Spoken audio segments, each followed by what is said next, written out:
రాష్ట్ర వ్యాప్తంగా ప్రారంభించిన అరైవ్ అలైవ్ కార్యక్రమం రోడ్డు ప్రమాదాలను తగ్గించడమే లక్ష్యంగా తీసుకున్న ముఖ్యమైన చర్యగా ఎస్ఐ అనిల్ పేర్కొన్నారు. మండల కేంద్రంలోని ప్రజా పరిషత్ కార్యాలయంలో సంబంధిత శాఖల సమన్వయంతో సోమవారం అరైవ్ అలైవ్ నిర్వహించారు.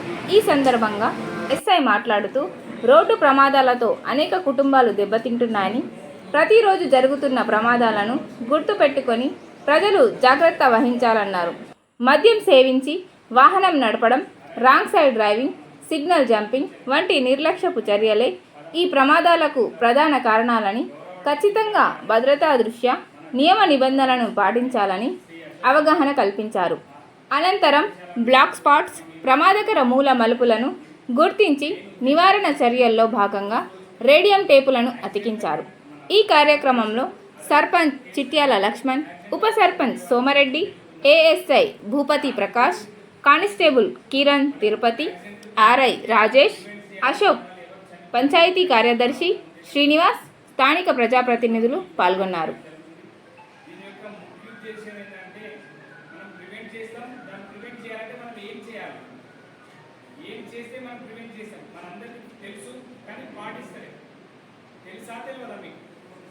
ట్రాఫిక్ రూల్స్ పాటించాలి. ఏం పాటించాలి? ప్రివెంట్ చేయాలంటే ట్రాఫిక్ రూల్స్ అండ్ రెగ్యులేషన్స్ పాటించాలి.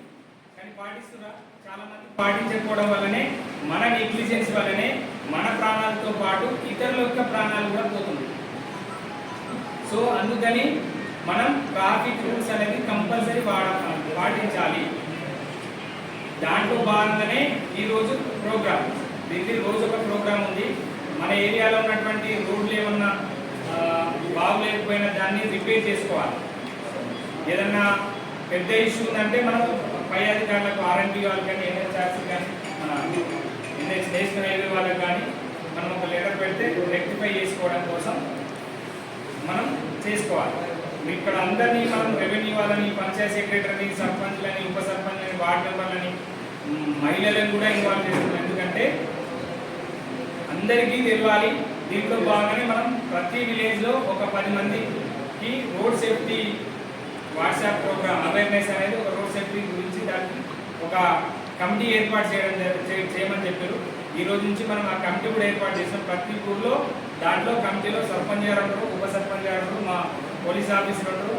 ఎవరన్నా మీ విలేజ్లో ఓ ఎన్జిఓస్ ఉన్నా, ఓ డాక్టర్ ఉన్నా, మన లాయర్ ఉన్నా, వాళ్ళందరినీ ఇన్వాల్వ్ చేస్తున్నాడు. దాంట్లో ఏం ఇన్వాల్వ్ చేసి మరి ఏదో టైం పాస్ కాదు.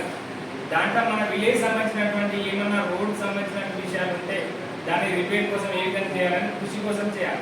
దాంట్లో అందరినీ భాగస్వామ్యం చేయడం ఉద్దేశం అన్నమాట. సో మనం యాక్సిడెంట్ కంట్రోల్ కావాలంటే ఏం చేయాలి? యాజ్ పర్ నా పోలీస్ పరంగా చెప్పాలంటే మీరు ట్రాఫిక్ రూల్స్ అని చెప్పారు కదా.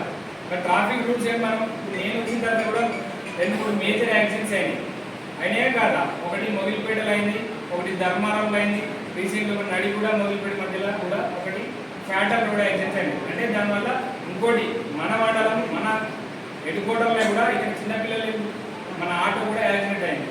అదే ప్లేస్లో ఇంకొక 2 పిల్లలు కూడా పడిపోవడం జరిగింది. అంటే మనం ఎందుకు పడిపోతున్నారు అనే దానికి మన నెగ్లిజెన్స్తో పాటు కొంచెం రోడ్ ప్రాబ్లం ఉంది అనేది తెలిసిపోయింది. అంటే ఇంజనీరింగ్ ప్రాబ్లం అంటాం దాన్ని. రోడ్ ప్రాబ్లం అంటే ఇంజనీరింగ్ ప్రాబ్లం. దాన్ని ఇప్పుడు మనం రెక్టిఫై చేస్తే మనం యాక్సిడెంట్ ప్రివెంట్ చేస్తాం. దీంట్లో భాగంగా మీ అందరికి చెప్పే మెసేజ్ ఏంటంటే మనం ఖచ్చితంగా 2 వీలర్ అయితే హెల్మెట్ పెట్టుకోవాలి. 2 వీలర్ అయితే ఖచ్చితంగా హెల్మెట్ పెట్టుకోవాలి. హెల్మెట్ లేని బయటికి వెళ్ళొద్దు. దయచేసి నేను ఒక చిన్న ఎగ్జాంపుల్ చెప్తా. మీ దగ్గర ఎంతమంది సెల్ ఫోన్ ఉన్నారో ఒకసారి చేయాలి. సెల్ ఫోన్లు ఎంతమంది ఉన్నాయి? సెల్ ఫోన్లు ఎంతమంది ఉన్నాయి? సెల్ ఫోన్లు అందరి దగ్గర ఉన్నాయి. దయచేసి సెల్ ఫోన్ ఉన్నాయి కదా, సెల్ ఫోన్కి పౌచ్ లేదు, స్క్రీన్ కార్డ్ లేదు, ఎంతమంది ఉన్నారు? మనం 10-20 వేల సెల్ ఫోన్కి ఎంత ప్రయారిటీ ఇస్తున్నాం? మన బాడీకి ప్రయారిటీ ఇవ్వట్లేదు. మనం లేకపోతే మన ఫ్యామిలీ ఎక్కడ ఉంటుంది? రోడ్ మీదకి రావాల్సి వస్తుంది. ఇంట్లో ఒక పెద్ద దిక్కులు తండ్రి, ఆ తండ్రి సరే యాక్సిడెంట్ ఏమైనా అయితే ఎవరికి ప్రాబ్లం? ఎంటైర్ ఫ్యామిలీ ఇబ్బంది పడతా లేదా? మరి ఈ సేఫ్టీ మెజర్స్ ఎందుకు తీసుకోవట్లేదు? ఒక సెల్ ఫోన్కి ఇచ్చిన ప్రయారిటీ మన మనిషికి ఎందుకు ఇవ్వట్లేదు, ఏటికి ఎందుకు ఇవ్వట్లేదు? ఇది గ్రహించాలి. ఎందుకు చెప్తున్నా అంటే మేము వెహికల్ చెక్ చేసినప్పుడు సార్ మర్చిపోయినాం సార్ అంటారు. అరే మర్చిపోవడం అంటే మీరు మర్చిపోయేది సెల్ ఫోన్ మర్చిపోరు, ఎవ్రీథింగ్ మీరు పట్టుబడి మర్చిపోరు. మరి హెల్మెట్ ఎందుకు మర్చిపోతారు? బండి ముట్టినప్పుడు అంటే మనకి హెల్మెట్ రావాలని తెలియాలి.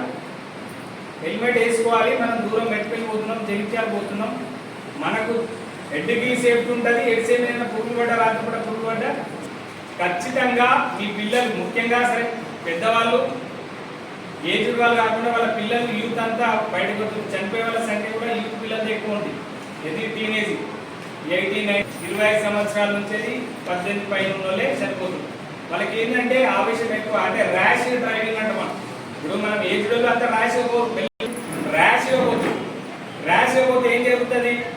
ఓసారి కంట్రోల్ కాదు, పడితే మనకి కనీసం మనకి హెల్మెట్ ఉంటే హెడ్ ఇంజరీ కాదు, హెల్మెట్ ఉండట్లేదు, కాలు చేయి ఫ్రాక్చర్ అయితే అప్పుడు ఇబ్బంది పడతారు. మీరు దయచేసి మీ పిల్లలు చెప్పాలి. మీ పిల్లలకి లైసెన్స్ లేకపోతే 18 సంవత్సరాలు నిండినట్టు మీ పిల్లలు ఉంటే ఇమ్మీడియట్గా లైసెన్స్ ఇప్పియండి. సరే, లైసెన్స్తో పాటు బండి బయటకు పోతుంది అంటే కంపల్సరీ వాడు హెల్మెట్ పెట్టుకొని బయటకు వెళ్ళాలి. దయచేసి హెల్మెట్ లేకపోతే మీరే హెల్మెట్ పెట్టుకోవాలి అని చెప్పాలి. వాళ్ళకి అలవాటు చేయకపోతే ఎట్టి పరిస్థితిలో మళ్ళీ సేమ్ రిపీట్ అయితే ఇవే యాక్సిడెంట్ అవుతుంది. మళ్ళీ ఇంకోటి, దీనికి కారణం ఏమవుతుంది? సెల్ ఫోన్ నడుపుకుంటూ అంటే మాట్లాడుకుంటూ ఇట్లా చేస్తుంది. మనం మంచిగా నడిపితేనే తడబడతారు. అట్లాంటి సెల్ ఫోన్ పట్టుకుంటుంది. సెల్ ఫోన్ మాట్లాడితే ఇబ్బంది అవుతుందా కాదా? మీరు ఇది కూడా గ్రహించాలి. సెల్ ఫోన్ పట్టుకొని నడపడం, సెల్ ఫోన్ మాట్లాడుకుని నడపడం ఒక 2 నిమిషాలు ఆగలేరా? చూడు, మన కంగారు ఉంటుంది, తొందరగా మెడికల్ రీచ్ కావాలి. సరే, ఏదో ఒకటి మీకు ఇంపార్టెంట్ ప్రోగ్రామ్ ఉంది కావచ్చు, కానీ ఇంపార్టెంట్ ప్రోగ్రామ్ రీచ్ కావాలి, నువ్వు కూడా సేఫ్టీ ఉండాలి కదా. మరి సెల్ ఫోన్ మాట్లాడుకుంటూ వస్తున్నా టైం మనకు మనిషికి ఏది ఉండాలి, మంచి వాటి ఉంటే ఇవన్నీ వస్తాయి. రీచ్ అవుతాం. అందులో కంగారే ఉండదు, నిదానంగా పోతాం, మనకు హర్రీ బర్రీ ఉండదు, యాక్సిడెంట్ తగ్గుతుంది. మనం బండి స్టార్ట్ అయితే ఏం పెట్టుకోవాలి? పెట్టుకుంటారా? మీ పిల్లలు చెప్తారా? ఇంకొక ఎగ్జాంపుల్ చెప్తారు. మీరు ఎంత డిసిప్లైన్ ఉన్నారు, మీరు ఏం అనుకోదు, నెగటివ్ ఫీల్ కావద్దు. ఎప్పుడు గుర్తుపెట్టుకోండి, ఎస్ఐ గారు మమ్మల్ని గట్టిగా మాట్లాడి అది కాదు. ఇప్పుడు ఇక్కడ ఈ ప్రోగ్రామ్కి వచ్చారు చాలా మంది, వెహికల్స్ మీద వచ్చారు. వెహికల్ కార్స్ కాదు, బైక్ల మీద వచ్చారు. ఎంతమంది సెల్ఫ్ చెప్పండి, హార్ట్ఫుల్ చెప్పండి. మీరు ఎంతమంది హెల్మెట్ పెట్టుకొని వచ్చారు? ఇక్కడ ఎంతమంది హెల్మెట్ వచ్చారు? ఇక్కడ దాదాపు 100 మంది ఉన్నాం.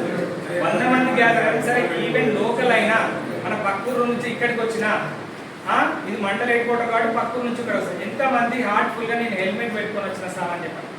ఎంతమంది? Raise your hands please.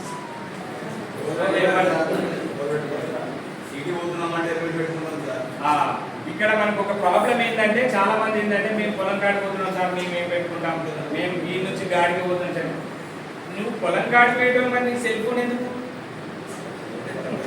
ఒకటి గుర్తు పెట్టుకుంటామా, మీకు మనకు యాక్సిడెంట్ చూడండి. మరి పొలం కాడంటే మరి ఇప్పుడు మల్లాపురం రోడ్స్ కల్లా పొలమే కదా, అంతా మోడల్స్ ముంగడంతా పొలాలకు వెళ్ళేటోళ్ళు కదా. మరి వాడు తాగొచ్చి మీ గుద్దుతే పరిస్థితి ఏంటి? దయచేసి మీరు అట్లా ఆ నెగటివ్ థాట్తో ఉండండి. మనం డ్రైవర్ మాత్రమే పెట్టుకోమని అంటారు.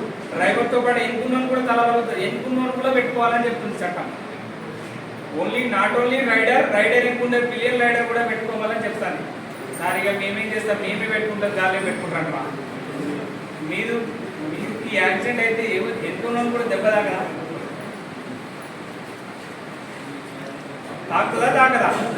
నువ్వు మీ ఇంటికాంచి బయటకు వెళ్ళి బండి పడితే హెల్మెట్ పెట్టుకుంటే యాక్సిడెంట్ తగ్గుతాయి అని అన్నాను. అంటే ఫ్యాటల్ తగ్గుతుంది. యాక్సిడెంట్ అనేది మన మీద ఆధారపడుతుంది, కానీ ఫ్యాటల్ తగ్గుతుంది. ఫ్యాటల్ అంటే చనిపోయే వాళ్ళ సంఖ్య తగ్గుతుంది.